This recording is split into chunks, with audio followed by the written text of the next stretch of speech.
Good evening everyone.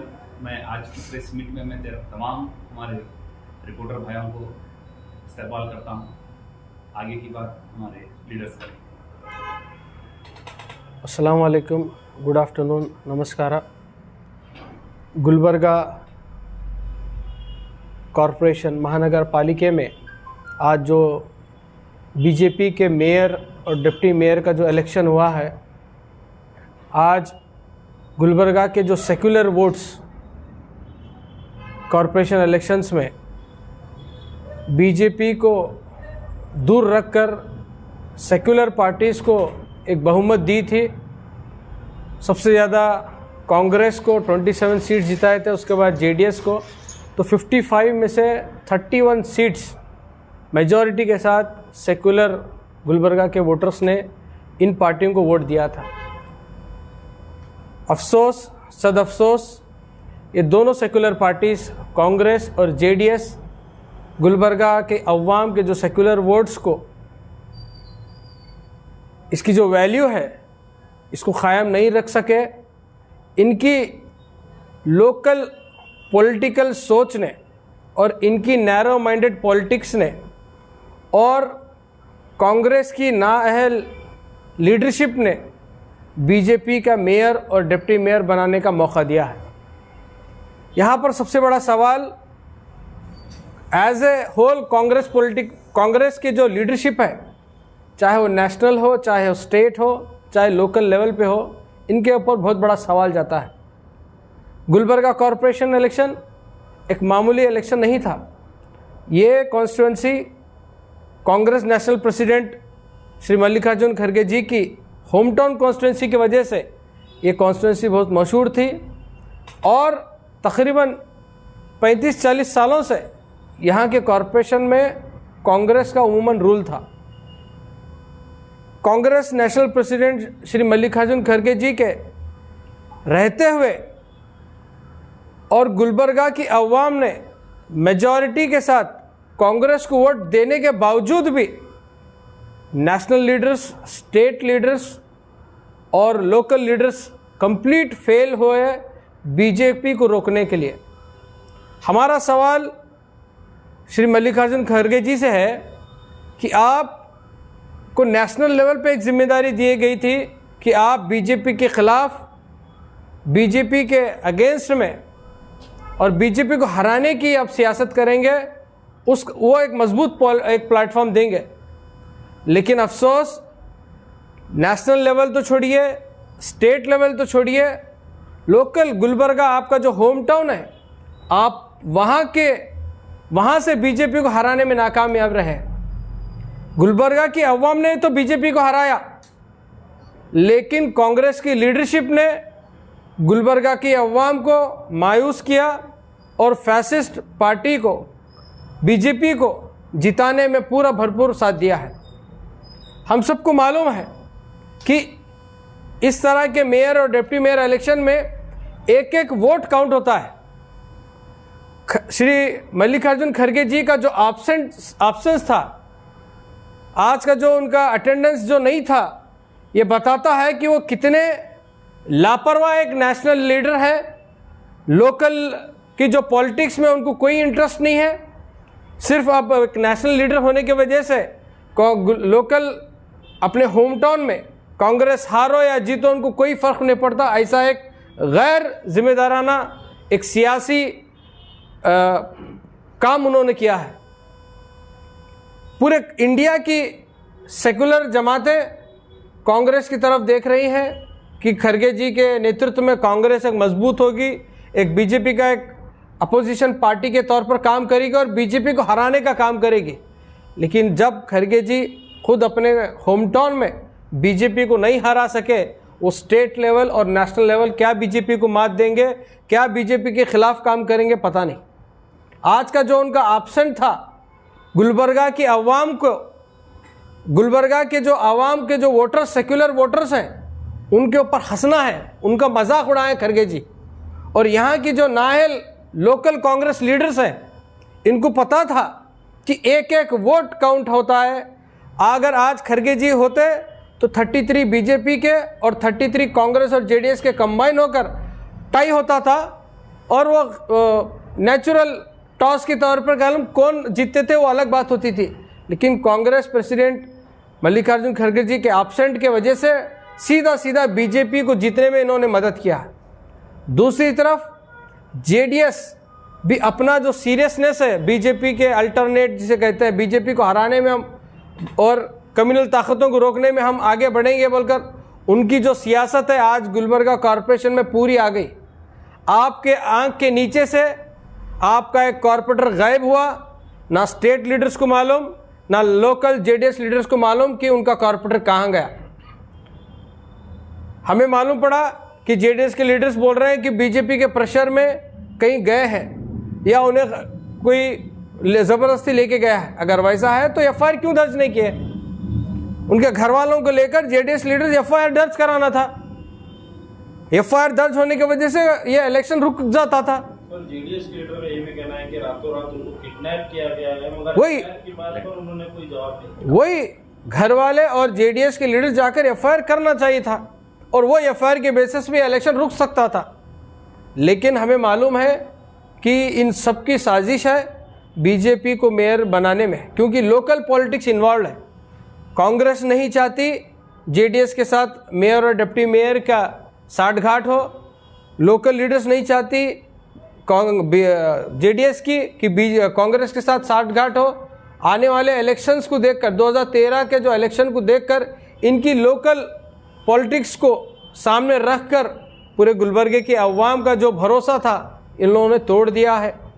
तीसरी जगह हम देखते हैं बीजेपी, उनकी जो सियासत है चाहे वो नेशनल लेवल हो, चाहे स्टेट लेवल हो, चाहे लोकल कॉरपोरेशन लेवल हो, ये सियासत के लिए, इख्तिदार के लिए, पावर के लिए किसी भी हद तक जा सकते हैं, कितनी भी निचली हद तक जा सकते हैं। उन्होंने फिर एक बार प्रूव किया है। हम देखते थे कि दूसरे स्टेट्स में, दूसरे राज्यों में एमएलएस को लालच देकर एब्सेंट कराते थे या उनकी तरफ लेते थे। आज हम गुलबर्गा में खुद देखने को मौका मिल रहा है कि किस तरह से वो अपनी जो हठधर्मी है, जो अपने पावर पॉलिटिक्स को लेकर इतने जुनूनी हो चुके हैं कि डेमोक्रेसी के हर चीज़ को रौंदते जा रहे हैं। सबसे पहला कि जो एमएलसीज गुलबर्गे के है ही नहीं उनको ज़बरदस्ती वोटर बनाया गया, उनको वोटर लिस्ट में डाला गया। और यहाँ पर कांग्रेस की नाहिली देखिए, ना तो लीगल लड़ाई में कामयाब रहे, हालांकि एक अच्छा मौका था कि लीगल कार्रवाई कर कर अच्छे वकील को रखकर, क्योंकि वो जो एमएलसीज हैं 5 एमएलसीज वो गुलबर्गा के है ही नहीं, तो गुलबर्गा के वोटर्स कैसे हो सकते हैं? फिर भी इनकी जो लीगल कोताही देखिए, आसानी से बाहर के लोग गुलबर्गा के शहरी बन गए और लोकल वोटर्स में आने के कामयाब रहे। तो यहाँ पर बीजेपी की जो गंदी सियासत है, पावर में आने के लिए वो कुछ भी करने की जो जुनून है, वो social democratic party of India condemn करती है, प्रोटेस्ट करती है। और गुलबर्गे की जो अवाम सेकुलर पार्टीज़ को वोट की थी, यहाँ पर गुलबर्गे का मेयर और डिप्टी मेयर सेकुलर पार्टीज़ का, उनका एक ख्वाब था कि सेकुलर पार्टीज़ यहाँ पर बने। अफसोस की बात ये दो दोनों सेकुलर पार्टीज है, कांग्रेस और जेडीएस, इनके ख्वाब को और इनकी आशा को और इनकी जो ख्वाहिश थी वोटर्स की, आवाम की, उसको चकनाचूर किए हैं। और कांग्रेस और जेडीएस और एक मरतबा प्रूव किए हैं कि ये बीजेपी को रोकने में नाकामयाब रहते हैं। ये बड़े बड़े बातें करते हैं कि ज़मीनी सतह पे कुछ नहीं कर सकते। बीजेपी की सियासत के सामने, बीजेपी की ताकत के सामने इनके एमएलएज, इनके कॉरपोरेटर्स, इनके बड़े बड़े लीडर्स ज़ीरो हैं और इनकी सियासत सिर्फ ज़ीरो है। इनकी सियासत सिर्फ मुसलमानों में, दलितों में, पिछड़े तबकात में बीजेपी को डराकर खाली वोट हासिल करने की इनकी सियासत है। बीजेपी के साथ लड़ने की इनके पास कोई ताकत नहीं है, इनके पास कोई स्ट्रेटेजी नहीं है, इसके पास कोई प्लानिंग नहीं है और कोई सीरियसनेस नहीं है, ना नेशनल लीडर्स में है, ना स्टेट लीडर्स में, ना लोकल लीडर्स में है। सर, जिस तरीके का कोर्ट का फैसला आया तो आप उसको किस तरीके से देखते हैं? क्योंकि इनलीगल जो एमएलसीज को ऐड किया गया, फिर भी कोर्ट का ऑर्डर आया कि इलेक्शन जो है ना 23 तारीख, वहाँ वही तो बता रहा हूँ मैं, कांग्रेस की जो लीगल लड़ाई थी पहले दिन से ही कमज़ोर थी।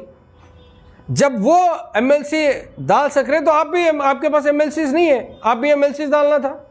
रायचूर के एमएलसीज को डालना था, यादगिर के एमएलसीज को डालना था, क्या नहीं डाल सकते? जब वो आपके पास वो सियासी सोच ही नहीं है। देखिए सीरियसनेस, देखिए खड़गे साहब गुलबर्गे में रहना था, जेडीएस के जो लीडर्स है सीएम इब्राहिम कुमार स्वामी, उनको मालूम था गुलबर्गा कॉरपोरेशन का इलेक्शन पूरे कल्याण कर्नाटक के लिए एक इफेक्ट होगा, उनको मालूम था। सीरियसनेस नहीं है, बेंगलुरु में होते भी एब्सेंट है ये स्टेट के लीडर्स और नेशनल के लीडर्स। इनका सीरियसनेस यहीं पे दिखता है कि बीजेपी को क्या हिसाब से रोकेंगे। सर आज कहीं ना कहीं खमरुल इस्लाम साहब की जो कॉरपोरेशन को पकड़ थी, जो जिस तरीके से कॉरपोरेशन को लेकर चलते थे, आज उसको आप कहीं ना कहीं मिस कर रहे हैं। देखिए हर एक लीडर की खूबियाँ होती हैं। कांग्रेस खमर साहब के टाइम पर भी इतना मैंडेट कांग्रेस को नहीं मिला था जितना इस बार मिला है। अवाम की मैंडेट को ये लोग धोखा दिए हैं, कांग्रेस की लीडरशिप और जेडीएस की लीडरशिप। सर इस इलेक्शन की वजह से कहीं 2000 अब जो इलेक्शन एमएलए इलेक्शन आने वाला है उस पर कहीं ना कहीं इफेक्ट आपको लगता है? ज़रूर इफेक्ट होगा। अवाम जो ये समझ रहे थे कि कांग्रेस हमें बीजेपी के सियासत से, बीजेपी के ये जो राजनीति है, कांग्रेस हमें बचाएगी, कांग्रेस हमारी हिफाजत करेगी। अवाम के सामने जग जाहिर हो गया है कि कांग्रेस एक नाअहल और लीडरलेस और विजनलेस पॉलिटिकल पार्टी है। अब उसमें दमखम कुछ नहीं रहा है। बीजेपी को टक्कर देने का उनके पास जो दमखम है, जो सियासत बशीरत है, वो ख़त्म हो चुकी है। तो सर एक आखिरी में एक आवाम को क्या मैसेज देना चाहेंगे कि जो है ना डबल इंजन की जो सरकार की जो बात आती है, तो जो है ना कांग्रेस और जेडीएस को आगे किया जाता था, बीजेपी भी वही चीज़ को चला रही है। आज जिस तरीके का रिजल्ट आया है, तो इसके देखते हुए आप किस तरीके से जो है ना अब सेक्युलर पार्टीज जो है ना वो वोटर्स के पास वोट मांगने के लिए जाएंगे? गुलबर्गे की जो अवाम है, इनको सोचना है इस बार सीरियसली कि हम बीजेपी को डर से, बीजेपी के खौफ से, कांग्रेस को जो आंख मूंझ कर हम वोट देते आ रहे हैं, अब आप आंख खोलिए। कांग्रेस वो काबिल की नहीं है बीजेपी के ख़िलाफ़ लड़ने के लिए, वो नहीं लड़ सकती। Social democratic party of India 13 सालों से आप लोगों के साथ ज़मीनी सतह पे लड़ रहे हैं। हम बार बार आपसे मौका पूछ रहे हैं, मौका दीजिए, हम आपको प्रूव करके दिखाएंगे कि बीजेपी को किस तरह से रोका जा सकता है, ज़मीनी लेवल पर भी और असेंबली लेवल पे भी।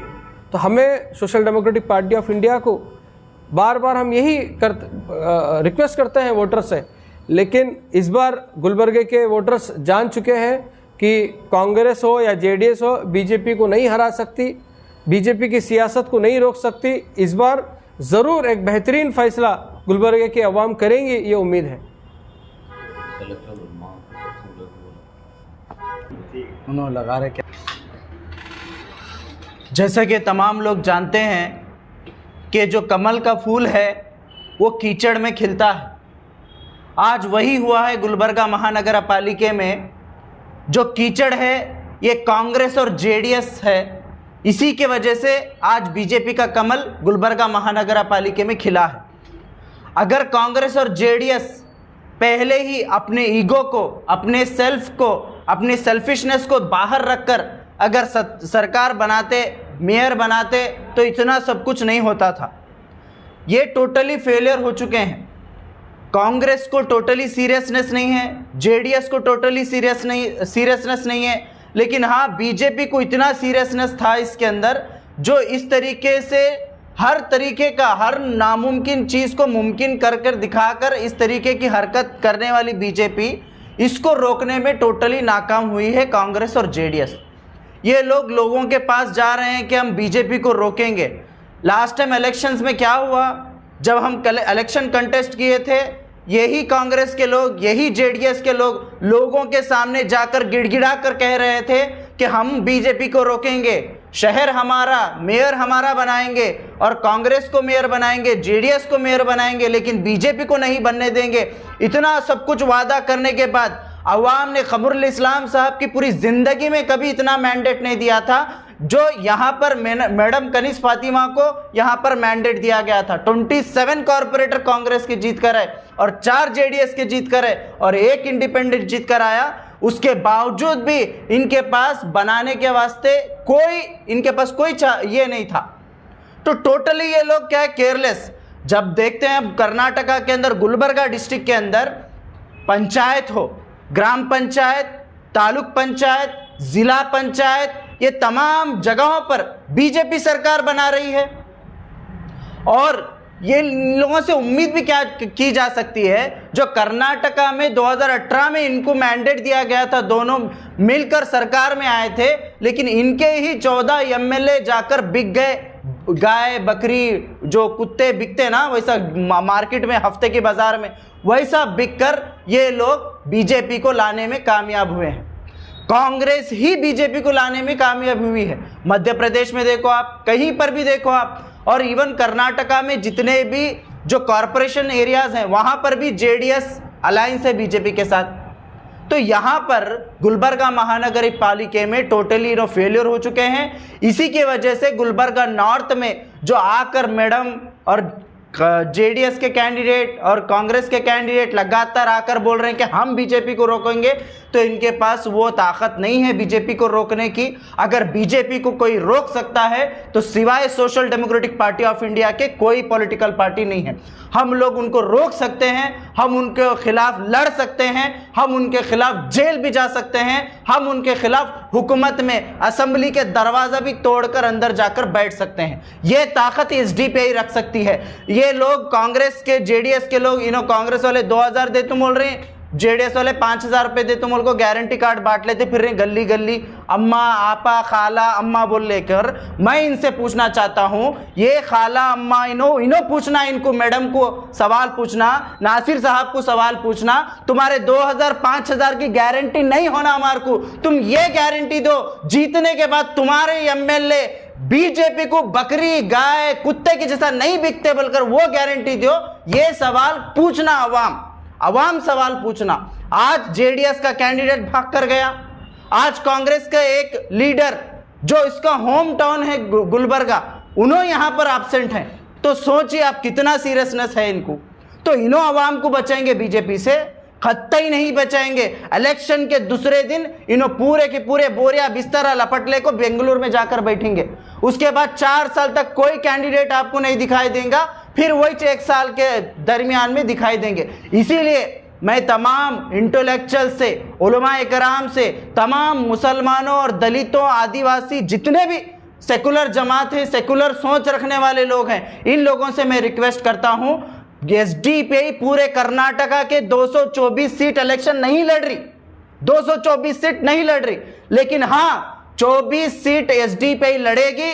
बाकी के 200 जगह तुम कांग्रेस को तो डालो, जेडीएस को तो डालो, सीएम सिद्धरामैया तो बनेंगे, कुमार स्वामी तो बनेंगे, लेकिन जो भी बनेगा बाकी के जो 24 एसडीपीआई के कैंडिडेट रहेंगे वो तय करेंगे कौन बनेगा असेंबली के अंदर सीएम। तो इसके लिए वोट करो। तुम गुलबर्गा नॉर्थ में बीजेपी आती, कहां नहीं आई बीजेपी? तालुक पंचायत में बीजेपी, जिला पंचायत में बीजेपी, डिस्ट्रिक्ट में बीजेपी, कॉर्पोरेशन में बीजेपी, एमपी बीजेपी का, पार्लियामेंट में प्राइम मिनिस्टर बीजेपी का, सीएम बीजेपी का, और कहां तुम्हारे घर को आए तक वेट करते हैं, घर को आए तक वेट करते हैं। अब गुलबर्गा नॉर्थ के लोग, अवाम, ये तय करना है। इंटेलेक्चुअलिटी उसको नहीं बोलते, डर को वोट करने को इंटेलेक्चुअलिटी नहीं बोलते, हिकमत अमली उसको नहीं बोलते, हिकमत अमली उसको बोलते मैदान में खड़े होकर दुश्मन से आंख मिलाकर लड़ने को हिकमत अमली बोलते हैं। यहाँ दुश्मन कांतों भी बैठे हुए हैं, इन्हों कांतों भी एसी में बैठ को दुआ करने को बैठेंगे तो क़यामत तक भी बीजेपी नहीं रुक सकती। बीजेपी को रोकना है, एक ऐसी अल्टरनेटिव पॉलिटिक्स को आगे बढ़ाना होगा जो बिना कोई डरे, बिना कोई खमे इनके खिलाफ में लड़ सकती है। तो इसके लिए एसडीपीआई को आप वोट करना है, जनाब अब्दुल रहीम पटेल साहब को वोट करना है और हमारी इस आइडियोलॉजी को वोट करना है। यहाँ पर अब्दुल रहीम पटेल साहब एक सिंगल लीडर के तहत हम काम नहीं करते, हम अब्दुल रहीम पटेल के साथ पूरी टीम मिलकर हर गली गली में लोगों के मसाइल के ऊपर हम लोग काम करेंगे। इसीलिए आवाम से गुजारिश करते हैं कि जनाब अब्दुल रहीम पटेल साहब को यहाँ से जिताना है। एसडीपीआई का नुमाइंदा बनाकर आपके सामने हम लोग आए हैं, तो इंशाअल्लाह ज़रूर हम बीजेपी को रोकने में बड़ी कामयाबी हासिल करेंगे। सर, जिस तरह से मेयर और डिप्टी मेयर इलेक्ट होने से पहले ही ये कहा गया है, बीजेपी के लीडर्स का ये कहना था कि ये तो अभी शुरुआत है, अभी आगे देखो होता है क्या, तो ये किस तरह की शुरुआत हो सकती है सर, और आगे क्या क्या हो सकता है? ये कॉन्फिडेंस है, वो तो उनसे पूछना कि किस तरह के आगे आगे होता है क्या। हम भी यही बोल रहे कि ये एक ट्रेलर है हमारे तरफ से भी। हम लोग भी जो यहाँ पर एंट्री कर्नाटका असेंबली इलेक्शन में है, ये ट्रेलर है, आगे हम भी फिल्म बता सकते हैं। तो ये जो है जिस तरीके से ये पॉलिटिक्स बीजेपी कर रही है, इसके खिलाफ में कौन लड़ सकता बोले तो जिसकी दूसरी फाइल नहीं रहना। कांग्रेस के अंदर इतने राड़े हैं, इनके पास खुद इतना चिक्कड़ है, या कमल ने तो फिर दूसरा क्या फूल खिलेगा बोलो, गुलाब तो नहीं खिलेगा। माइनॉरिटीज के लिए इनका क्या रहेगा सर, जिस तरह से बताया गया है कि अभी ये तो शुरुआत है और आगे आगे देखो होता है क्या, जो कहना है इनके पास दमिश नहीं है, पूरे खाली कॉरपोरेटर्स को खरीदना, एमएलएस को खरीदना, इनका काम वही है। खरीद को सरकार बनाती, इनके पास दम है तो बोलो। इन्हों बोलते ना ताकत इधरे दम इधरे बोलकर, जो सीएम बसवराज बम्बे बोलते, इनके पास वाकई ताकत है, दम है, तो इनको डेमोक्रेटिक वे में इलेक्शन लड़ने के वास्ते बोलो। इन्हों आज तक कर्नाटका में भारी बहुमत के साथ कभी ये सरकार नहीं बने, इन्हों तोड़ मोड़ को सरकार बने, सो इनके पास ताकत ही नहीं है, इनको लोग ही पसंद नहीं करते, ये हालत है।